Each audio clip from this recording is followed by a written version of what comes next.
ግዴለሽም ዶክተር የኔ ስንፈተ ወሲብ ስነ ልቦናዊ ነው ብላችሁ የምትሉኝ ክላይንቶች አላችሁና ዛሬ አካላዊ የሆነ እና ስነ ልቦናዊ የሆነ አይነት የስንፈተ ወሲብ አይነት እንዴት አድርጋችሁ ነው የምትለዩት? ስለዚህ ሁለቱን አይነት የስንፈተ ወሲብ አይነት ሜይንሊ ቶሎ መጨረስንና ብልት አለመቆም ችግርን ብዙ ጊዜ አካላዊና ስነ ልቦናዊ ብለን እንለያቸዋል። አካላዊ ከሆነ ብዙ ጊዜ መጥፎ ላይፍ ስታይል ይኖራቸዋል። ስለዚህ ማጨስ፣ መጠጣት፣ መቃም ይኖራል። ሁለተኛ ደግሞ ለተለያየ ነገር መድኃኒት እየወሰዳችሁ ነው። ከነርቭ ላይ ያሉ ችግሮች ሊኖሩ ይችላሉ። ከዛም ያለፈ ደግሞ ሆርሞን ላይ ችግሮች ሊኖሩ ይችላሉ።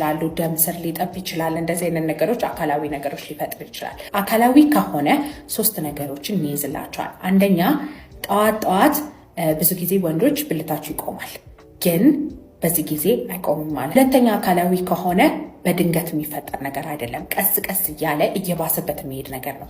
ስለዚህ መጀመሪያ ዙር ላይ በደንብ ፐርፎርም ታደርጉ ነበር፣ ከዛ ሁለተኛ ዙር ላይ ያቃታችሁ ይመጣል፣ ከዛ የመጀመሪያ ዙር ላይ እየተልፈሰፈሰ ይመጣል፣ ከዛ በኋላ የመጀመሪያ ዙር መነሳት ያቆመዋል። ፕሮግረስ የሚያደርግና ቀስ ቀስ እያለ የሚያድግ ነገር ነው የሚሆነው ማለት ነው። ሶስተኛ ደግሞ ማወቅ ያለባችሁ ነገር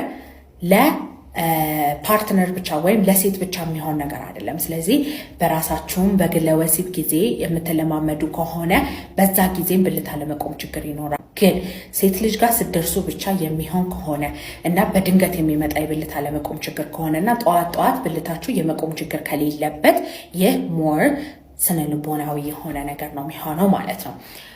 የቶሎ መጨረስ ደግሞ ብዙ አይነት ችግሮች ቶሎ መጨረስን ሊፈጥር ይችላሉ። ስለዚህ ቶሎ መጨረስን ሊፈጥር የሚችል ሆርሞን ባላንሶች ሊፈጥር ይችላል። ነርቭ ላይ ብዙ አይነት ችግሮች ሊፈጥር ይችላል እና ብዙ ጊዜ ደግሞ ራስን ማርካት ወይም ግለ ወሲብ የለመዳችሁ ሰዎች ለርንድ ቢሄቪየር ይባላል። ስለዚህ በግለ ወሲብ ጊዜ የሚመጣ ኤክሳይትመንት ጭንቅላት ተለማምዶ ቶሎ የመጨረስ ነገር ይመጣል ማለት ነው። ግን ቶሎ መጨረስ ደግሞ አካላዊም ስነ ልቦናዊም ሊሆን ይችላል። ስለዚህ ስነ ልቦናዊ ብለን የምናስበው ቶሎ መጨረስ አንደኛ ለአንድ ሴት ብቻ ሲሆን ብዙ ጊዜ ደግሞ ስትረስ ጋር ሪሌት የሚያደርገው። ስለዚህ ስራ ደክሟችሁ ስትረስ የሆናችሁበት ጊዜ፣ ሪሌሽንሽፕ ላይ ችግር ባለበት ጊዜ የሚመጣ ቶሎ መጨረስ ከሆነ ሞር ፕሮባብሊ ወደ ስነ ልቦናዊ ነገር ነው የምንሄደው ማለት ነው። ወይም በግለ ወሲብ ጊዜ ቶሎ መጨረሱ ከሌለ አካላዊ አይደለም፣ ስነ ልቦናዊ ነው የምንለው ማለት ነው። ልቦናዊ የስነ ልቦና ማማከሮች ምናምን መደረግ አለበት።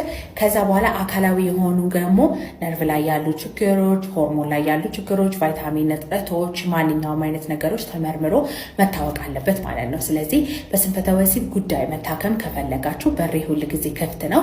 ባዮ ላይ ባለው ቴሌግራም ሊንክ እየገባችሁ ቀጠሮ ማስያዝ ትችላላችሁ።